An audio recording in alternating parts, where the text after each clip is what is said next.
कि जंतर मंतर में अभी छात्रों का आंदोलन खत्म ही नहीं हुआ था कि अब झारखंड में आंदोलन शुरू हो चुका है।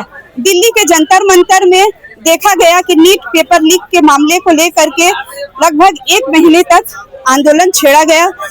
उसके बाद में वहां के शिक्षा मंत्री धर्मेंद्र प्रधान का इस्तीफा भी मांगा गया और धर्मेंद्र प्रधान ने, जो शिक्षा मंत्री है, उन्होंने छात्रों के हित को रखते हुए इस्तीफा भी दे दिया। अब बारी है झारखंड की।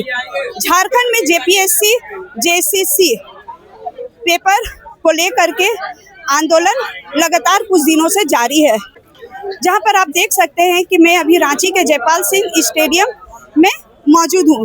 यहां पर काफी भारी संख्या में आप देखिए कि छात्र यहां पर मौजूद हैं। इनका कहना है कि अब झारखंड के मुख्यमंत्री हेमंत सोरेन भी इस्तीफा दे। मैं इन छात्रों से बात करने की कोशिश करती हूं कि आखिरकार कौन से मुद्दे हैं और क्या कुछ इनकी मांगे हैं। आइए। मेरा नाम संजीव कुमार। क्या नाम हुआ? संजीव कुमार। कहाँ से आए हैं? मैं कोडरमा से हूँ और हम लोग 4 दिनों से बापू वाटिका में थे और आज यहाँ आए क्योंकि प्रोटोकॉल वहाँ है। चूँकि डूरंट कप चल रहा है तो इसीलिए डीसी का आदेश वहाँ पे नहीं था, यहाँ पे आदेश मिला है तो इसीलिए हम लोग यहाँ पे बैठे हुए हैं। क्या अब क्या मांग है आपको? सबसे पहले आप बताइए कि कौन से ऐसे मुद्दे हैं जिसे लेकर के आप लोग यहाँ पर? देखिए, मुद्दा ये है कि जेएसएससी और जेपीएससी में जितने एग्जाम में अभय तिवारी बैठे हैं, जितने एग्जाम उन्होंने दिए हैं, टीडीपीएल एजेंसी जितने एग्जाम लिए, सारा एग्जाम रद्द होना चाहिए। उसके बाद इसका जांच सीबीआई से हो, सीआईडी पर हमें भरोसा नहीं है। सीआईडी पर भरोसा नहीं है, चूँकि सीआईडी सीजीएल जिस समय मामला चल रहा था 2024 में, जिस समय एग्जाम हुआ सीजीएल का, उस समय धांधली हुआ तो हाई कोर्ट का जो फाइनल जजमेंट था ये था कि सीआईडी और एसआईटी की टीम जो भी रिपोर्ट है वो सौंपे। आपसे मैं पूछना चाहता हूँ, आप इतना कवर करते हैं, सौंपा गया रिपोर्ट? नहीं सौंपा गया तो हम क्यों सीआईडी को जांच करें? जब अभय तिवारी वाला प्रकरण सामने आया तो मुझे लगता है कि सरकार दबाव में आकर के सीआईडी को जांच के लिए भेजा है। ये जांच से कुछ होने वाला नहीं है। मैं सीबीआई जांच या ईडी जांच की मांग करता हूँ। और जितने भी एग्जाम टीडीपीएल और अभय तिवारी जितना भी एग्जाम में बैठा है, सारा एग्जाम रद्द होना चाहिए। आज हम लोग जब कट ऑफ की बात करते हैं, जब अंक की बात करते हैं, तो कल ही उत्पाद सिपाही का रिजल्ट आया है, जिसमें आप देखिएगा कि कट ऑफ इतना हाई गया है, जबकि जो बहुत सारे तेज विद्यार्थी थे दौड़ में लगभग छट गए थे।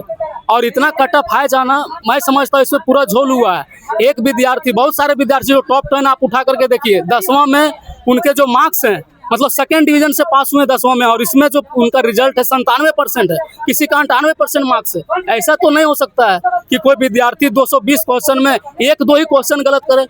हम मतलब इस तरह बोलते हैं कि अगर 100 क्वेश्चन का भी आप एग्जाम दे रहे हैं तो 2-4 क्वेश्चन आपको सब जान रहे हो, उसके बावजूद गलती हो सकता है। तो मैं समझता हूँ इसका भी पेपर कहीं ना कहीं पहले से ही लोगों को पता था, या फिर ये आयोग अभी इस तरह कर रहा है कि आप जितना जानते हो उतना रंग दीजिए, बाद में आयोग और सरकार के सहमति से आपका आंसर खुद ब खुद रंग दिया जाता है। तो ये सिस्टम है, ये सुधार होना चाहिए। आप यही जेएसएससी और जेपीएससी दोनों हमारा मांग है। हम जेएसएससी सीजीएल का भी एग्जाम दिए हैं। जेपीएससी में मेरा 143 मार्क्स था। ये 2024 में जब एग्जाम हुआ था तब दिए थे। शुरू में लीक हुआ, रद्द कर दिया गया, फिर एग्जाम हुआ। और हेमंत सोरेन जी उस समय नेट बंद कर दिए थे, आपको पता होगा, 2 दिन के लिए 21-22 सितंबर को नेट बंद कर दिया गया था। क्या अभय तिवारी को बचाने के लिए नेट बंद कर दिया गया था? क्या 20 से 30 लाख रुपए में पेपर बेचने के लिए नेट बंद कर दिया गया था? मैं सवाल पूछना चाहता हूँ। और मैं सभी विद्यार्थियों से आह्वान करता हूँ कि भाई लोग सब कोई आ जाओ।